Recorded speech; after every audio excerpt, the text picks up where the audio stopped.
Stand by. We are trying to call back for a description. Take it off on me. 4, 3, 2, 1. Copy.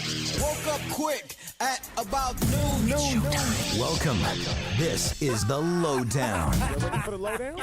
It must be 12 o'clock. My station's on live. Take your positions. Time for D-Lo. J. Ross and I again. We'll play your face. The Lowdown. Damien, Barling, and Jason Ross. Noon to 3 o'clock. You know they hot just from the intro. This the lowdown. The Lowdown. And a very good morning to each and every single one of you. Hope you had a fantastic weekend. Welcome in to the Monday edition of The Drive. Obviously, that music you hear is The Lowdown. I'm Damien Barling, along with the best there is, the best there was, and the best that there ever will be, Jason Herbert Walker Ross. We're in here with Kyle Matson today. Carmichael Dave on vacation in the middle of the ocean for the rest of the week. So we are so happy to be here with you. We're so happy to give you another opportunity to score the big game dream party. Now that the big game is set, obviously, we're going to talk a lot about that throughout the day. The Big Game Dream Party presented by Mel Rapton Honda. We'll give you all of the details throughout the day, but the time that you need to know is 8:40. That's when we will have your first keyword of the day and your first opportunity to qualify for the Big Game Dream Party, as well as a $100 Harris Ranch gift certificate. Again, we will explain all of that throughout the day. We mentioned the big game is set. It is going to be the New England Patriots and the Los Angeles Rams, a game that none of us, not me, not you, not Cody Baylor, not Kyle Matson, none of us predicted that game. In fact, none of us predicted the Los Angeles Rams to be there. But here they are. We'll get to how they got there throughout the day. And you were the only one, Jason Ross, to go with the New England Patriots. Despite the fact we should have learned you don't bet against the New England Patriots until after they're eliminated. And I know I'm not a gambler. I think that's probably illegal, but that's when you should place the bet. And still, here we are on Tuesday, and you can't place that bet because they're sticking around. Yeah, I'd do better on all my bets if I got to see the result. Yeah, that's solid. That's solid. But, yeah, I mean, I know we'll get into a lot of the layers of the weekend of the NFL games because 2 overtime conference championship games seemingly is as good as it gets. And there was some good football there, but I know there's a lot to talk about. There's some baggage there. Yeah, it was I felt like when everybody was picking the Saints, like I felt like I didn't see anyone picking the Rams. It was a good time to jump in and say, hey, I'm taking the Rams. Yeah. But I didn't, because that always seems to happen. When everybody picks one team, the other team comes out and wins. I know that's not how it works, but it feels like that. Yeah, I mean, there are a lot of layers to this game.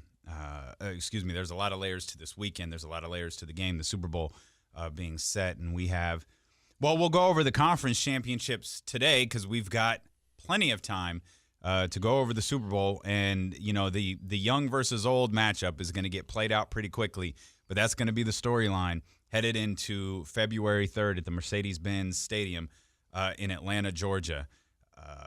The Kings split the weekend. I really wish that was it Friday night's game or Saturday night? Saturday. I really wish Saturday night's game had happened last night. Yes. That would make this morning significantly more fun. I agree. Instead, our lasting image of the Sacramento Kings is a 30-9 fourth quarter. And before we dive into that, I want to remind you, if you're waking up, stretching, and yawning, you can watch the program live on KHTK.com. I am in full gimmick gear today, as the scarf will live all week. That's not gimmick gear. No, yeah, like the gimmick is the scarves. Like okay. I have to wear a scarf every day. And Jason's pointing at the camera again. You missed the quarter zip memo though, Damien. Yes, you and Jason's got you guys got some. Zips. Did you guys switch quarter zips? Because normally it's J. Ross that's wearing the Sac State Hornets gear. No, my stinger's just up today. And mine apparently isn't. 6:06, gentlemen.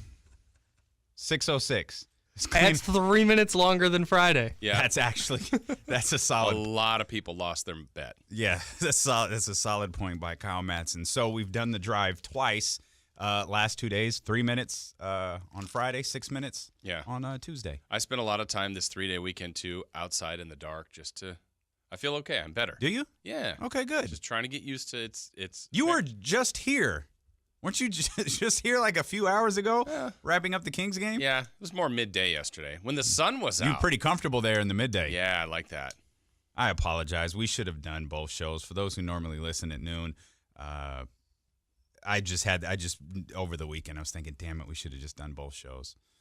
I feel bad. Not bad enough to come back at noon today, but still, like I feel bad. Next time that won't happen, I promise. I was sitting there at the end of that game on Sunday, at the end of the Chiefs-Patriots game, just kind of looking over what had gone on. I'm like, of course there's no show Monday. Yeah. For the first time in forever, we don't have a show on a Monday, and it's just there's so much going on. Yeah, we knew that was going to be a tough day to have off, but we're here. There's still plenty of talk about. Obviously, if you want to get in on the conversation, most people are just kind of waking up now, or some of you are finishing your shift at work. You can get us on the Jiffy Lube text line at 441140. For those feeling really adventurous, you can get us on the Fire Wings hotline. Try one of their delicious 21 flavors of wings today.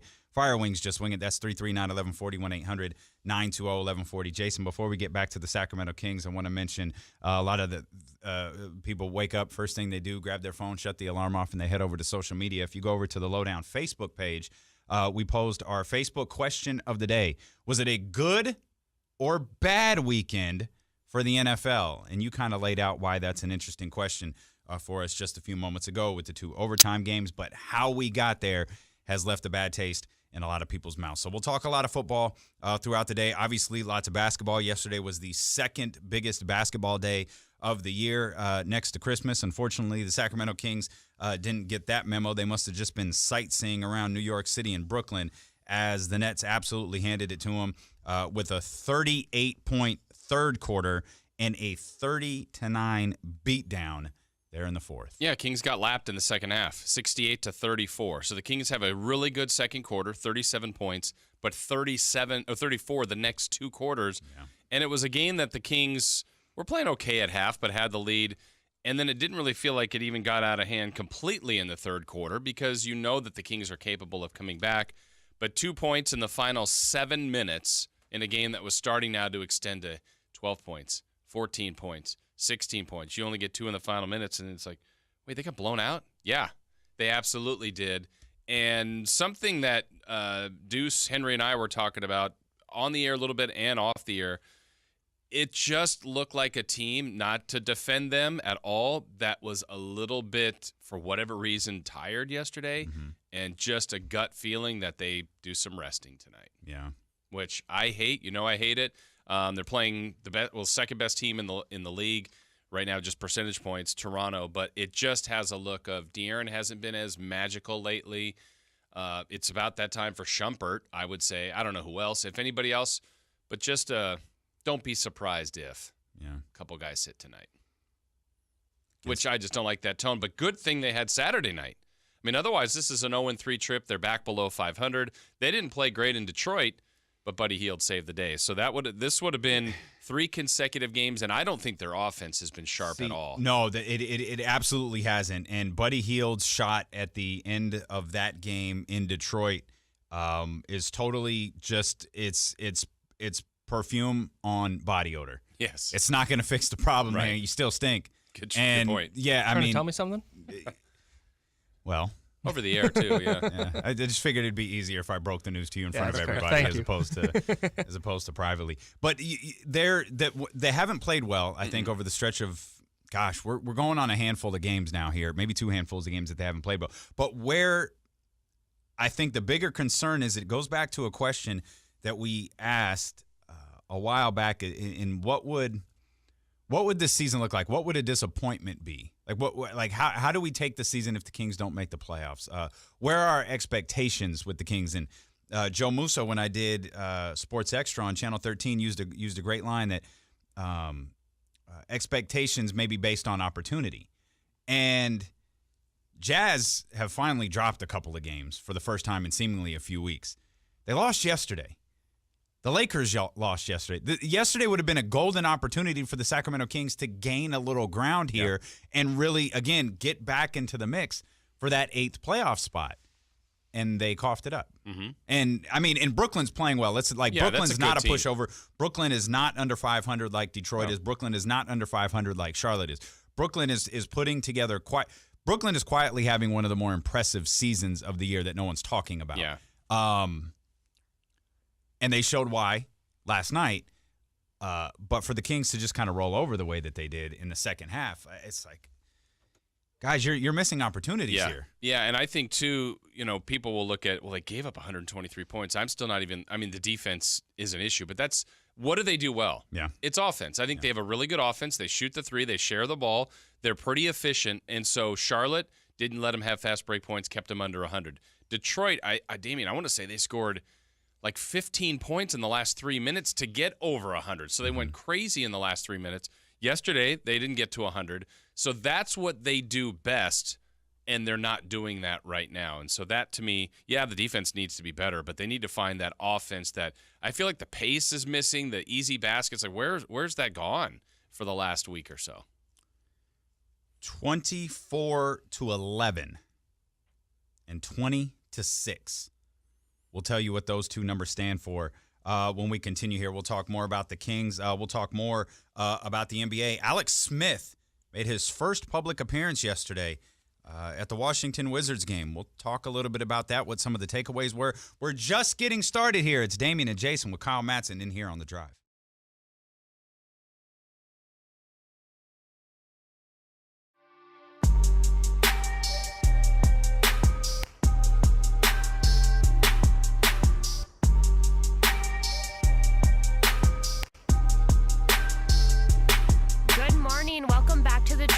I'm Cody Baylor from The Lowdown. If you want to give us a follow on social media, you can find myself at Cody Baylor. That's Cody with an I.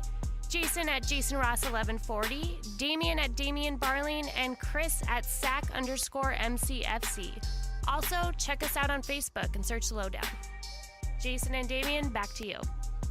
Thanks, Cody. Your chance to qualify for the Big Game Dream Party coming up at 8:40. Make sure you're locked in with us. We had thrown some numbers out your way just a few moments ago. The two numbers, 24-11 and 20-6. 24-11 is the number of free throw attempts, Brooklyn to Sacramento. 20-6 is the number of made free throws, Brooklyn to Sacramento. That's bad. It's a continuing theme. And now we're going on years of this being a problem. Like, this has definitely been an issue all year long, and we're digging a little bit deeper into things with the Sacramento Kings this year because, well, they're 24-23 as opposed to, 7-30 something. Yeah. So we're looking at things a little bit closer with a microscope. But this is something that we brought up last year. Right. This team does not get to the foul line. That continues to be an issue this year. Yeah. They do not get to the foul line. I can tell you when it switched. The trade of DeMarcus. Okay. I mean, flaws or strengths, DeMarcus got to the foul line, got Biggs in foul trouble. Then all of a sudden, Kings are in the penalty early and a touch foul on, at that time, Rondo. Mm-hmm. He goes to the line. Touch foul on Rudy Gay. Pick your king at the moment. They're going to the line. And now the Kings don't really get teams in the penalty. They don't get a lot of attempts. I feel like De'Aaron attacks the basket. Doesn't get all the calls, but Bagley seems to get the most whistles. Mm-hmm. And I know they're a jump shooting team, but not all the time. I mean, Willie's in there and Harry. It just, it's a thing that they don't get that many attempts, and when they do get there, they miss them. I would rather them have the attempts, though. I know that the percentage 6 of 11 is terrible, but I'd rather see them 25 attempts and have a 12 of 25, 13 of 25, knowing that, okay, at least there's something. There's some passion and aggression towards the basket. Did Marvin Bagley's tweet get your attention last night, or his Instagram post? We were asked by a number of people on social media, should we read into this? Is there anything here? And my response was no, not yet. Yeah. But if you didn't see the post, it really was just a complimentary post of Coach K. On the surface, that's all it was. But, of course, Bagley's not starting. There's questions about Bagley's role on the Sacramento Kings. And so you look at that and you form your own questions when he's out there praising Coach K in that matter. But it's the second straight game. I know you've been talking about putting Bagley in the starting lineup. Second straight game that someone other than Bielitsa started the second half. Mm-hmm. It was Bagley against Detroit, which to me that really felt like a matchup, and he did a good job against Blake in the second half. And yesterday it was Justin Jackson. And Bielitsa played the first 4 or 5 minutes and never played again. Yeah, which is weird. What's the point? Yeah, Right. like what are we doing here, Kyle? If Bielitsa's not hitting threes, is there much of a reason to have him on the floor? Like, if teams aren't scared of him spacing the floor, what's the point? No one's scared of him. He's hitting less than 30% of his threes since the middle of December. Yeah, which is like I don't get it. There's no reason to play him at all at this point. If that's how he's gonna, I mean, if you're only gonna play him a few minutes. Oh right, no, if that's true. Then why? I don't know. I don't know. I mean, If he's not hitting threes, I guess I just don't see much value having him on the floor over some of the younger guys. Yeah. Could make that same statement, I think, about Shumpert. Very true. I mean, if he's not, I mean, I know they Shumpert took 10 shots yesterday. That's pretty common. Shump, was it the Detroit game where he took a late game? Oh my gosh. Was everybody collectively screaming? Yes. No. Yes. Not him. I loved it. Grant, or I think it was Grant, said, because Bogey wasn't in on that play, if I remember correctly. Wasn't. He came in at the very end. And I think Grant asked Doug, do you put Bogey in here? And I'm thinking, and Doug was like, of course you put him in. I'm thinking, you put Bogey in just to get Shumpert off the floor. Because if Shump smells the ball, he's putting the shot up. Yes. Shump was 1 of 10 yesterday, which is why you don't want him. But Shump and Bielitsa combined yesterday for a 2 of 13 shooting and 6 points. Those are 2 members of your starting lineup. Yeah. I'm no expert. That feels like a problem. Yeah. I mean, collectively, Fox and Hield are your 2 top scorers. They average 37 between them. They get 20. But with those 2, you have to take that. Right, because you have to play them because they're bumps, and then there's Buddy on Saturday night. Shump is a specific player. Yeah. He's in to play defense. Okay. Shump is in to do whatever the hell he wants to do. Right. You're Dave Yeager, you're putting Shumpert in there because you know he's your best defender. Bielitsa, I'm over it. Like, I've been over it. I've been over it for a long time. He doesn't need to be in the starting lineup. Marvin Bagley does. Okay. I was fine with Marvin Bagley coming off the bench after his return from injury for a little bit. Yeah. We're good now. Like, we're well past. Speaking of returning from injury, DeMarcus Cousins does so. You know, one thing that I didn't account for when we were talking about DeMarcus Cousins' return last week was getting a feel for the game and officiating. I don't think he was officiated poorly. I just think when you're in practice, you can foul the hell out of Draymond Green, Kevin Durant. No one cares. Like, no one's calling it. You forget that whistles are going to blow and you're going to start accumulating fouls when you're in an actual game. It was like he had never seen that before. DeMarcus. They're out there for a reason. We'll step out. We'll come back. We'll talk more about DeMarcus' return. We'll talk more about the NBA. James Harden's streak is historic and equally as comical. I'll explain why and what former Oakland Raider fell asleep at a Whataburger drive-thru. That's a real sentence. We've got that for you next here on The Drive.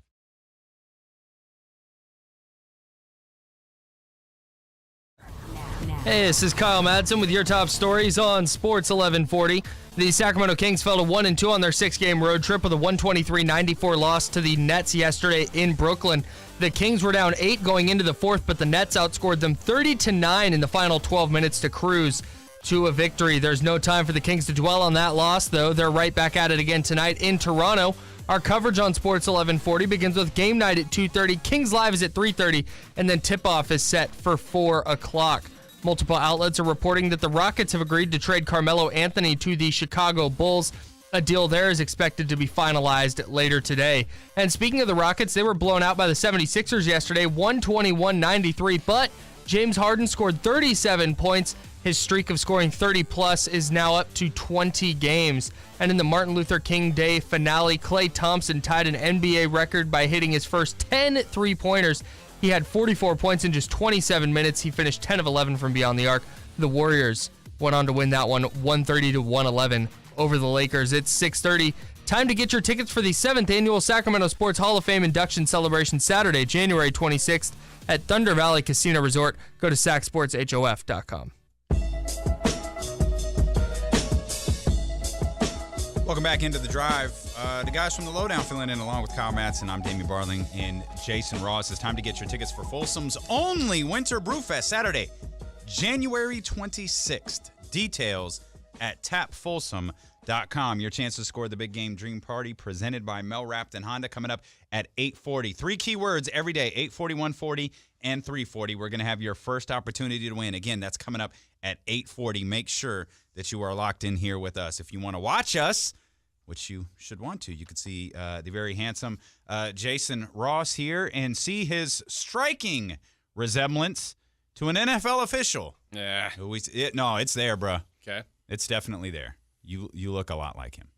I would have made a different move in a certain game. I believe that you would have. And again, that's something we'll spend plenty of time here to talk about. Before we do, Kyle just mentioned the Rockets game. Can we talk about your boy here for a second? Excuse me? Oh, is it your boy or is it your boy, Kyle?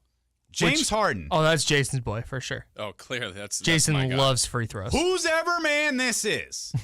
Can we talk about how this historic 30-plus point game streak has become just comical? Because the Rockets in that stretch of 20 games are 14-6. Okay. They're 5-5 over the last 10. He had 37 in 3 quarters yesterday, and they lost by 28. Why is this streak by James Harden being treated as an MVP moment? This is very much not an MVP moment. This is a scorer on a trash basketball team right now because his entire team is hurt. They're a great basketball team. They're just all hurt. Why are we pretending like this is some sort of MVP statement by James Harden when the last guy that did it, Kobe Bean Bryant, did not win the MVP for it? Mm-hmm. Oh, he's just scoring points on a bad bat. Now, I've said this 1,000 times, and I'll say it again. There's a reason he didn't win the MVP, and it had nothing to do with the way that he was playing. However, the public argument was, well, he's scoring a bunch of points on a bad basketball team. Who cares? That's exactly what James Harden is doing. And by the way, Kyle, this is for you here, fella. You remember when Russell Westbrook was going for the MVP and everybody was screaming, oh, you can't win the MVP on a bad basketball team. Oh, they're not winning enough games. You got to give it to James Harden. James Harden is winning games. But James Harden is the MVP of the league right now, and his team stinks. Well, Westbrook got it. Yeah, but you guys were kicking and screaming the entire But why did Westbrook get it? Because he was historic. Well, what's James Harden doing? Well, that's what I'm saying. Yeah. You're going to have to pick an argument here because there are people who are arguing against Russell Westbrook a couple of years ago, right, but arguing for James Harden this year. Well, the argument for James Harden, I think will continue to evolve because they were winning a lot of games during the first part of this streak. If they go 500 or sub 500 the rest of the way and finish as like a 6 or 7 seed, I think that you start seeing that was just a bad team and he scored a bunch of points. I think you'll start seeing more of that argument. But for a while, they were winning a ton of games, and they're better than they were in the early part of the season. So I think that's why that thought process is prevailing right now. Yeah. And let me make sure, they're not a bad basketball team. Right. They're just all hurt. Chris Paul gone. Sure, Clint Capella gone. They're a quality basketball but team. in the scope of a record, right. Go ahead. They're just not good right now. If the Bucks finish first in the East and Giannis continues averaging like 27 and 15 or whatever the heck he's averaging right now, I think he'll win it because you guys that's are going to sleeping on Kawhi, man. It's crazy. It's okay. crazy Kawhi Leonard too. I was just picking a name. Pick somebody other than James Harden who's having a monster year, and I think that and them finishing first or second in the East will take precedence over him scoring a bunch of points in a row. Yeah, I think in the West. Yeah, I think that's people grab hold of numbers, whether that's right or wrong. And if you said they were 14-6.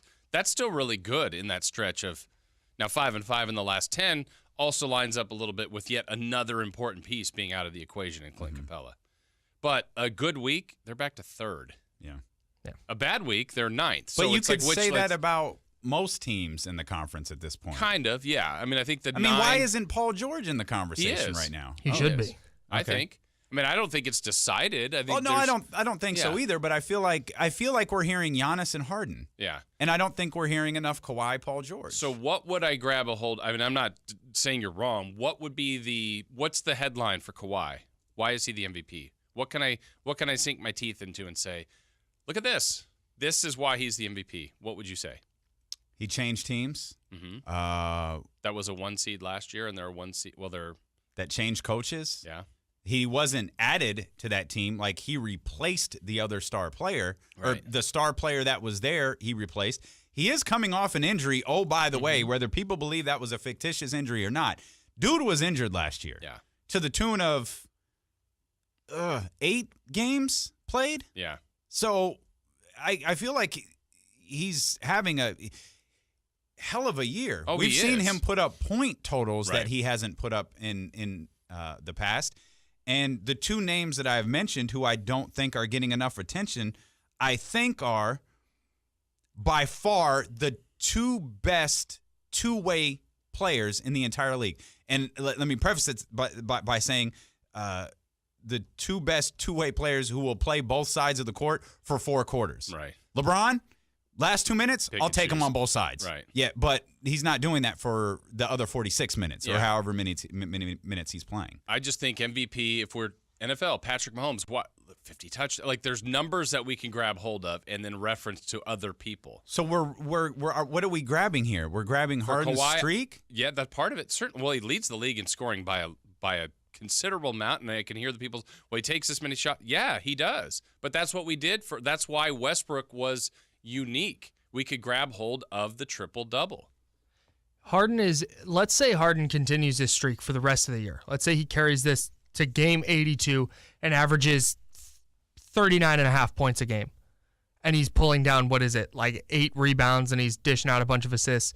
Like that, those are incredible numbers that people are going to look at the same way they looked at Westbrook's triple doubles. Yeah. Like they're just going to go like that triple double, he has to win the MVP. Like he averaged a triple double. That's the standard for an incredible performance. And he did that for a year. Now, Can I point something out real quick before you continue? He did it again last year. Yeah, exactly. And the narrative was No one very cares. different. Yeah. Right. So if Harden does this again next year, does no one care? Because how is what Harden doing now different than what he's been doing? Like now I understand that there's a streak in terms of 30-plus points per game, but he's been an incredible scorer for several years now. And that's another thing is I think there's an evolutionary aspect to this where people are going, wow, this is the MVP last year, and then he put up better numbers this year. That's insane. But do better numbers out of necessity hurt an MVP candidacy?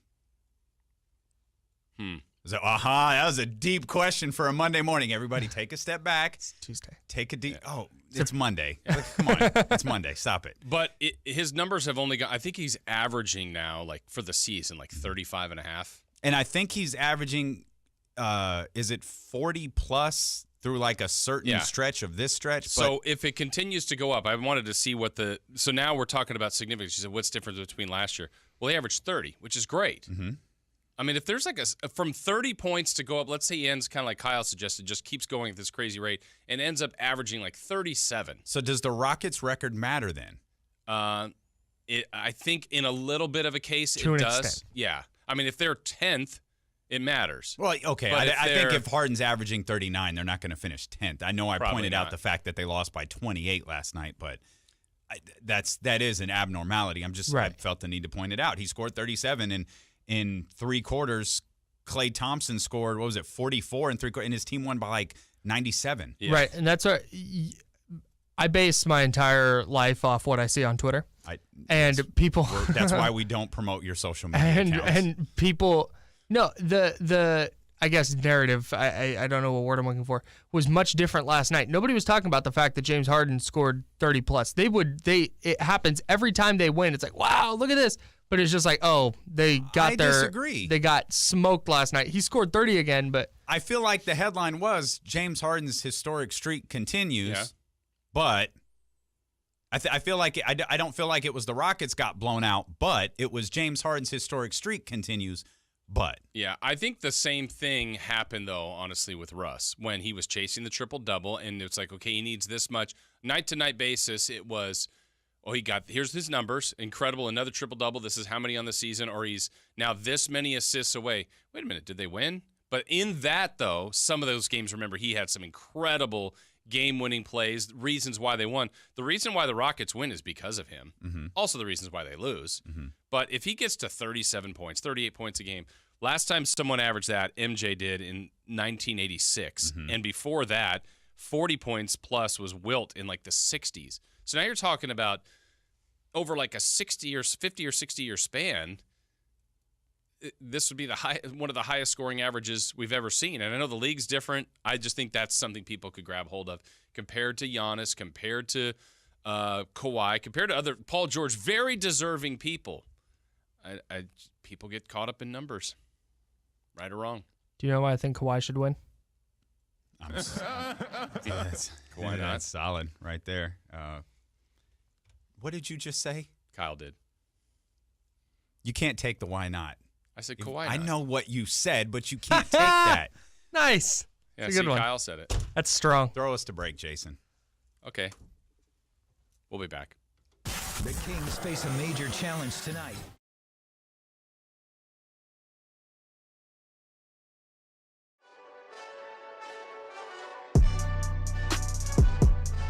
You want to watch along here as the lowdown fills in for Carmichael Dave, who will be back next Monday. Kyle Matson, of course, here with us. I'm Damien Barling, along with Jason Ross. Normally, we're on the lowdown 12 to 3, Monday through Friday. We're so happy to be here with you all week. You can also catch us on the live stream over at khdk.com. Jason, it's 6:47, and Jason ruined my entire day with one statement. I should have never said it. I was showing my shoes off to the camera, the stream, during the commercial break. Jason looks over and goes, those aren't as clean as they normally are. Yeah. And that pretty much, I'm done for the day now. Well, and we just got a text, D-Lo, those are clean kicks. And I went, oh, boy. I guess you can't. It's Jason, why would you do something like that, man? It's the reference point, though. Usually they're immaculate. And they're not, it's not like they're not clean. Nike, yeah, dude. Oh. This is tough. I should go. I'm very much thinking about just how much time will it take me to get home, change shoes, and come back. Yeah. I think I could just miss a couple of blocks here. Like, I'll be back. Yeah, not a lot of traffic now. No, hey, honestly, I just could hurry home. Just call in. We'll get you on the phone, and you can just be on air on the phone while you're doing all your stuff. That's legit. That wouldn't bother anybody. No. That wouldn't bother anybody. Nike ran a extraordinary racket yesterday. I got to give it to them for this one. The Lakers played the Warriors last night. It became a tradition last year. I assume it's a tradition because they did it this year. LeBron, unlike any other. Indeed, Mr. Nance, thank you. Yeah. Hello, friends. LeBron will release an equality shoe. Last year, it was a very rare pair that wound up going to the African American Museum for History and Culture and in Washington, D.C., but it's a very rare pair that you can't really get your hands on. Much bigger release yesterday. It's a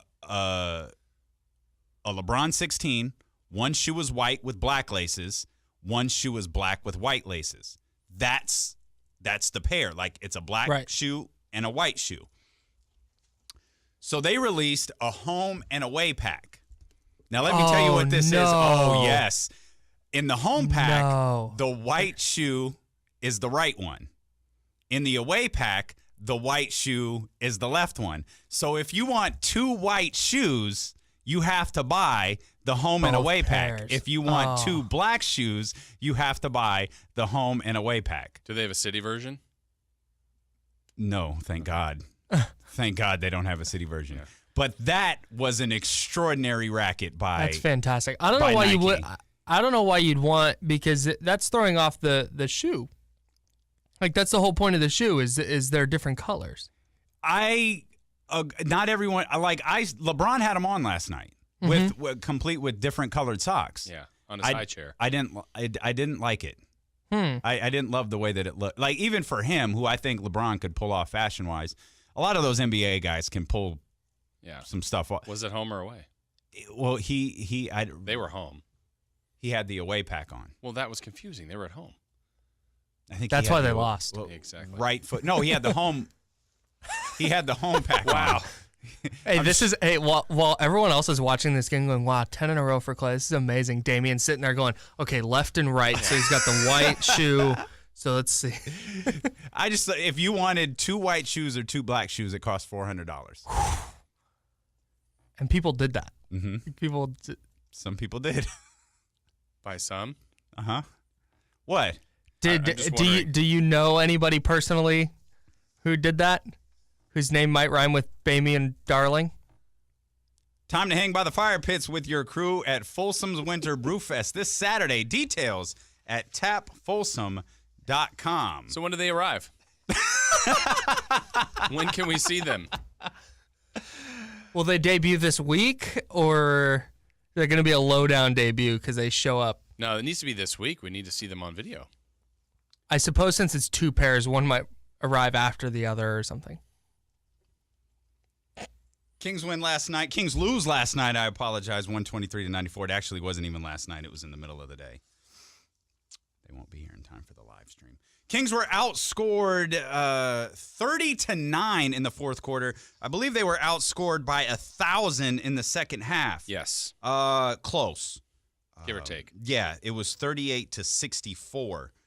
Excuse me, reverse that. I'm thinking about the home and away pack. Away one. It was the away pack. It was 68-34 that the Kings were outscored. And we laugh because this game sucked. And if you sat through it, you know how bad it was. In fact, most of the games yesterday's supposed to be the second biggest day in the NBA to Christmas. And I started watching Knicks Thunder.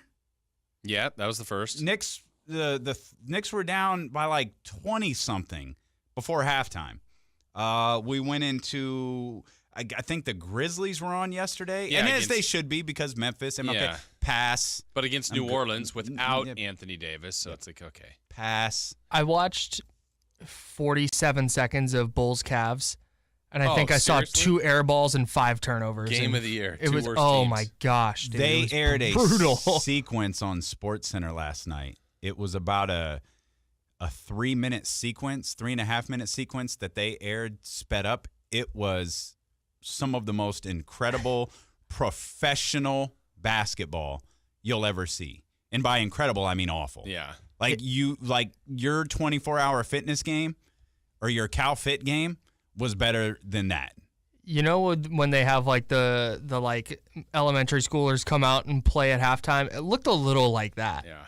But worse. Well, how about even in the play that's getting a lot of run is Steph slipping. Yeah. But it's about 30 seconds in total. Kuzma jumps in the air, throws a pass right to Steph. Steph's thinking, okay, here's my time.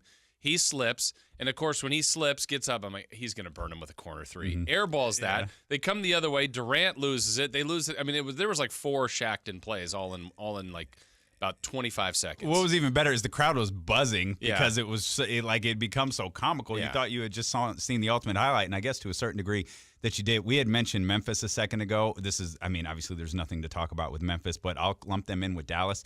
They're starting to play themselves out of the conversation.